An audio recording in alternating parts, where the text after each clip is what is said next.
To do the double E-wrap cast on, you will need your loom. Any number of pegs will be fine, your yarn hook, and your yarn that you will be using. Go ahead and create a slip knot so that way you can tie on to your anchor peg.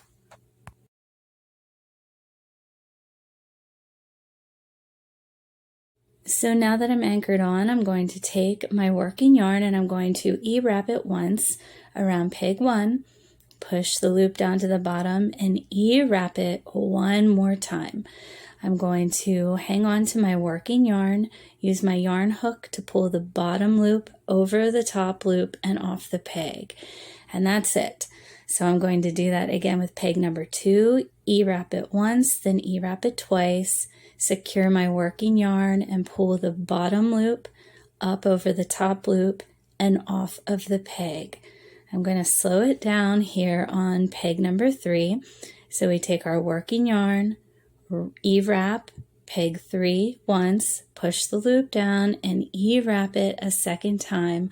Hold the working yarn while you use your yarn hook to scoop the bottom loop up over the top loop and off of the peg.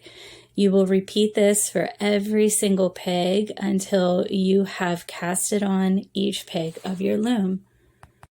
And while you're wrapping your pegs, I want you to make sure that you are not wrapping them too tightly. You do want the yarn to be snug around your peg, but you do not want it to be too tight. You will know it's too tight around your peg if when you are removing the bottom loop up off of the peg that you have a very difficult time doing so.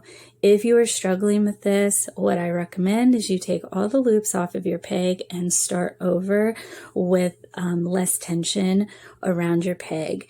Once you get used to that, you will be good to go, and it will make your project so much easier and less frustrating to get through. So I hope this helps. If you found it helpful, like and subscribe for more videos like this one.